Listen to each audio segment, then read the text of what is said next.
going to reduce the amount of assumptions of threat from about 80% to something like 20% with this exercise. Then we're going to do the positivity exercise. This changes the bias of the initial stimulus appraisal.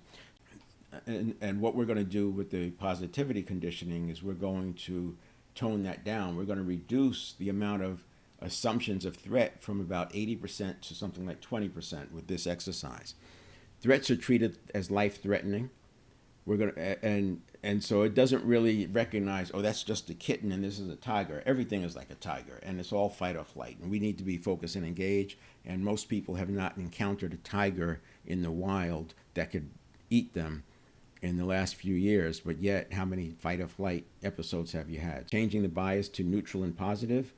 So the positivity exercise, where we're going to start is you come up with an unpleasant experience. And I use the example of getting a flat tire.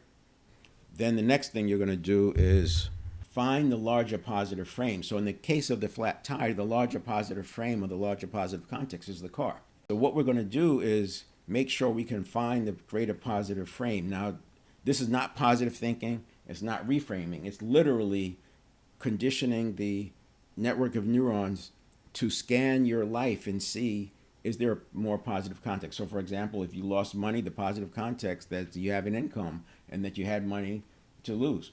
If you had a bad experience at a meeting, the positive context is you have a job. The positive frame is you have a job.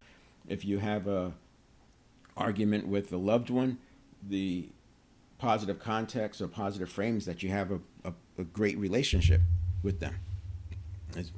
And the argument is just something that may happen. 3 times a day and do 3 reps. Each rep is about 30 seconds. But just do it. You want to do it every day for 6 weeks, 3 times a day. Step 1, think of a bad experience. And every time you do it, you're going to think of a different one. So step 1, think of a bad experience or uncomfortable experience. Quickly identify and switch to the larger positive frame. You want to do this fast because you're conditioning a subconscious network of neurons that processes very quickly.